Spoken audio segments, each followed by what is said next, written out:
This is the second episode in an alternate history series on what if the Roman Empire never fell. This episode is an overview of the nation of Romania as it stands today. Romania, or the Roman Empire, is among the great powers of the world, having the world's largest economy, rivaled only by the United Provinces and China. Roman civilization has existed for almost 2,800 years, and its system of government, involving the Senate and consuls, has continuously ruled the nation with varying levels of influence for millennia. The position of emperor, a more than 2,000-year-old tradition, has also remained in place till this day. Although the emperor today, due to reforms during and following the Enlightenment, has very limited powers. Despite this, the Roman emperor remains a symbol of Rome and figurehead leader for the nation. Roman emperors are often outspoken about their political views and hold great influence over public opinion, as they are well respected in Roman society. Meanwhile, the nation is directly ruled by senators and consuls, elected through a complicated electoral system, which is very aristocratic in its nature. The Roman system of government cannot quite be called a democracy like in Cornelia across the seas or Britannia across the Channel, but it's not an absolute authoritarian state either, as it used to be for much of its history, where emperors held more power in Rome. It is rather an interesting hybrid government, where intellectuals and the elite hold more influence in government than the average Roman, but regular Roman citizens still have some say in voting power, especially when the elite can't come to a consensus. Romania, as the Romans refer to it, is a vast nation spanning most of Europe and is home to very diverse climates and geographic features. In the south, it is a warm Mediterranean climate, with dense metropolitan areas between the rolling hills and mountains. In the middle of the country, it gets quite a bit colder during the winter, and the geography consists mostly of the vast central Roman plain, which is great for agriculture. This area slowly grew to become the Roman breadbasket, as North Africa and Egypt were eventually lost. Although the central Roman plain is still home to many large untamed forests, and also has some of the largest Roman cities, such as Lutetia. Lastly, in the sparsely populated north of Euralia Borea, you will find mostly vast forests, as well as uninhabited tundra as you go further north. Romania is divided into 20 administrative provinces, which can be seen here ranked in terms of population.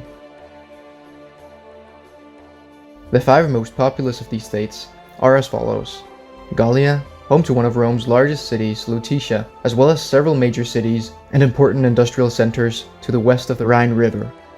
Italia, home to many important Roman cities, such as Mediolanum and the massive metropolitan area and capital of the nation, Roma. Germania, with several unique dialects, as well as major cities and industrial centers to the east of the Rhine River. Anatolia, a mostly Greek-speaking province, which contains the eastern extension of the nation's largest city and metropolitan area, Constantinople. You will also find several of Rome's larger and more famous cities here, such as Smyrna and Antioch. Ruthenia, another mostly Greek-speaking province, and also home to many major cities and industrial centers, but it's probably most known for its Slavic heritage and being very agricultural, as it's in the middle of the central Roman plain and a breadbasket of the country. Romania has throughout its history had various systems of local governance and administrative divisions. Many of the provinces we see today, such as Moesia, are closely based around former Roman dioceses. Others were simply a result of the merging of several other provinces. These provinces we see today are also further divided into districts. Romania is a very urbanized nation, containing many cities with more than 1 million people. The 12 largest are ranked here in terms of population, the largest being Constantinople, a massive metropolitan area located in both the province of Thrace and Anatolia, as its urban sprawls extend across the 2 continents of Europe and Asia. It's perhaps the greatest city in the world when it comes to wealth, size, and beautiful ancient architecture. It's also the 4th most populous metropolitan area in the world, with a population of just over 20 million. It's only eclipsed by a few densely populated cities in Asia, namely Tokyo, Delhi, and Shanghai. It's home to beautiful historical sites, such as the Great Cathedral of Hagia Sophia, the Hippodrome of Constantinople, as well as the Walls of Constantinople, which have stood for almost 1,600 years. It has also for much of Roman history been the capital of the empire, as it was closer to their eastern rivals, although the capital moved several times later on to cities such as Mediolanum and Ravenna, and finally in more recent history it is returned to the city of Roma. One thing Constantinople certainly is the spiritual capital of is the Greek-speaking half of the nation, as it's by far the largest city in Romania and also majority Greek-speaking. The second largest city is Lutetia, another grand city based around the Sequana River in the province of Gallia. Its metropolitan area has a population of just over 14 million, making it one of the world's largest and most important cities. It is still home to several ancient Roman buildings, such as the Amphitheater of Lutetia, which was later expanded in the 600s AD. But Lutetia is more known for being one of the nation's modern cities, with many modern feats of architectural engineering, creating one of the world's most impressive skylines filled with skyscrapers. The third largest city, Roma, is of course the capital of the nation, and where Romania got its start as a small city-state which expanded across the known world. Its metropolitan population is just under 12.8 million. Roma is home to countless historical sites, such as the Pantheon, Temple of Saturn, Baths of Caracalla, and the Great Colosseum, all of which have been well maintained by the government throughout the centuries. Roma's size, historical value, and administrative importance certainly rivals that of Constantinople.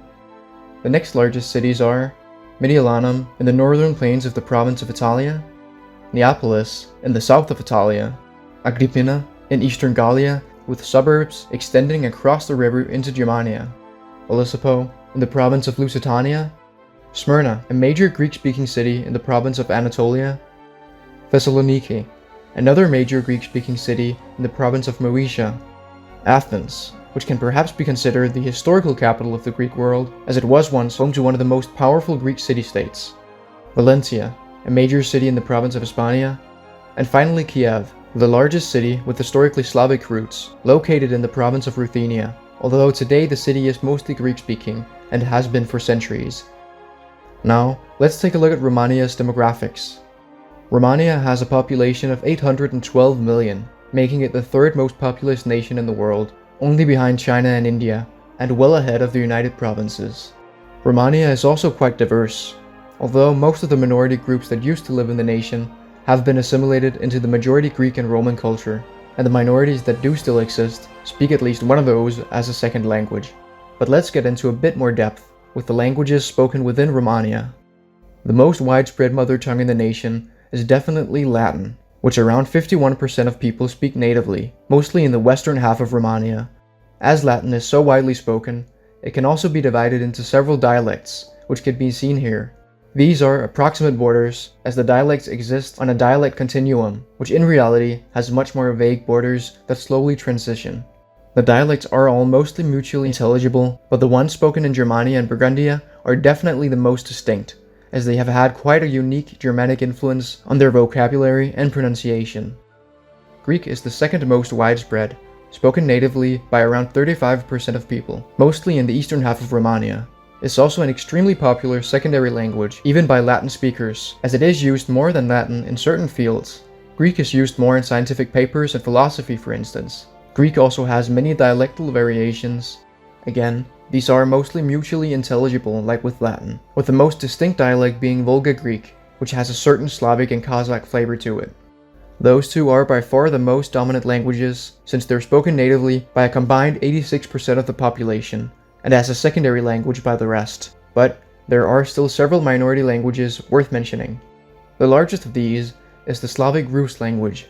Rus speakers make up just under 8% of the population. The Rus language is considered a dying language, as it, quite unlike the next few languages on this list, isn't tolerated by the government. The Rus people were conquered by Romania not too long ago, and to avoid a large chunk of the country being disloyal to Rome, the nation has slowly been Greekifying the region by moving in settlers and incentivizing the use of Greek. It's likely that in a century or so, the Rus language will have been completely replaced by Greek. The next largest minority language is Armenian. Armenian speakers make up a little over 2% of the population. The Armenians have for centuries been loyal to Rome and seen themselves as Romans. Several emperors have even been Armenian, and thus there haven't been any attempts to assimilate them. The next languages are shown as other on the graph, as they all make up less than 1% of the population. These are also all accepted minority languages in Romania, with the exception of Kazakh, which will likely be replaced by Greek sometime in the near future. From most to least spoken, these minority languages are Georgian, Lithuanian, Prussian, Vainakh. Estonian, Latvian, Basque, and finally Kazakh.